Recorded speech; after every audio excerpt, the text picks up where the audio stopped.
नमस्कार दोस्तों, आपका स्वागत है हमारे YouTube चैनल दर का मंजर में। मैं हूं आपका होस्ट जीतू और आज हम आपके लिए लेकर आए हैं राजस्थान के कोटा शहर की एक खौफनाक और सच्ची घटना पर आधारित कहानी। अगर आप डरावनी कहानियों के शौकीन हैं तो ये कहानी आपको रोमांचित कर देगी। तो चलिए, बिना किसी देरी के कहानी की शुरुआत करते हैं। राजस्थान के कोटा शहर की खौफनाक घटना। जिंदगी एक पहिए की तरह है जो घूमता रहता है। जहाँ से चीज़ें शुरू होती हैं वहाँ पे वापस आके थम जाती है।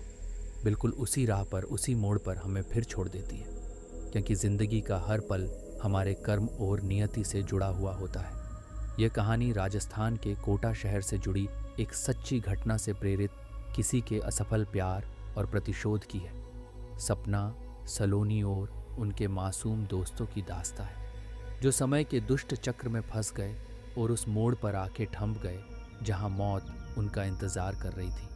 ये एक रियल हॉरर स्टोरी है। चलिए कहानी की शुरुआत करते हैं। राणा साहेब एक बहुत अमीर और आलीशान हवेली का मालिक था। उन्हें अपने से 10 साल छोटी उम्र की लड़की से प्यार हो गया था, लेकिन वो लड़की राणा साहब को अपने प्यार के माया जाल में फंसा के उनकी जायदाद को छीन लेना चाहती थी। एक बार उस लड़की ने अपने प्रेमी के साथ मिलकर राणा साहब को मार मार कर जिंदा जमीन में गाड़ दिया। राणा साहब चीखे चिल्लाए, लेकिन उस लड़की ने उनकी एक न सुनी। बाद में राणा साहब में मरते मरते शार्प दिया कि मैं किसी को नहीं छोड़ूंगा, हर प्रेमी को मार दूंगा। जिस तरह मेरे साथ धोखा हुआ है, मैं हर प्रेमी को मिटा दूंगा, मैं सबको मिट्टी में मिला दूंगा। और राणा साहब की मौत हो गई। उन दिन के बाद वो जगह और वो हवेली शार्पित हो चुकी थी। वहाँ जो भी जाता था वो कभी भी वापस नहीं आ पाता था। आज भी राणा साहब की प्रेतात्मा वहाँ घूमती रहती है। कुछ दिनों के बाद उस हवेली पे एक प्रेमी कपल वहाँ पे घूमने के लिए आए। सपना और रजत, उन दोनों की सगाई हो चुकी थी, लेकिन शादी करनी बाकी थी। सपना अपने घर में किसी को कुछ बताए बिना रजत के साथ आई थी। सपना और रजत मजाक मस्ती में उस जगह पहुंच गए जहाँ पे राणा साहब जो जिंदा दफन कर दिया था। अचानक रजत उस जगह पे गिर जाता है और उसका पैर जमीन के नीचे घुसने लगता है। ये देखकर सपना डर जाती है और मदद के लिए चीखने चिल्लाने लगती है, लेकिन कोई भी उसकी आवाज़ नहीं सुन पाता है। सपना जब उस हवेली में मदद के लिए जाती है तो वहीं उसे किसी की के होने का आभास होता है। उसी वक्त तुरंत सपना गिर जाती है और कोई उसका पैर पकड़कर उसी जगह पर खींच के ले जाता है जहाँ राणा साहब और रजत दफन हुए थे। बाद में सपना भी उसी जगह पर दफन हो जाती है। कुछ दिन बाद जब सपना अपने घर नहीं पहुंचती है, तब उसकी बहन सलोनी अपने पति समीर और कुछ मित्रों के साथ उसे ढूंढते ढूंढते उस हवेली पे पहुंच जाते हैं। समीर एक पैरानॉर्मल एक्टिविटी का एक्सपर्ट है। जब वो सब उस हवेली पर पहुंचे तब समीर को पता चल गया कि यहाँ पे किसी बुरी आत्मा का वास है। उसने सबको सूचित कर दिया। उसी रात को उन सभी के साथ कुछ अजीबोगरीब घटनाएं होने लगती हैं, जैसे कि नल से पानी टपकना, अपने बेडरूम में मिट्टी का आ जाना, रूम की खिड़की या अपने आप हिलने लगना, किसी के रोने की और चिल्लाने की आवाज़ आना।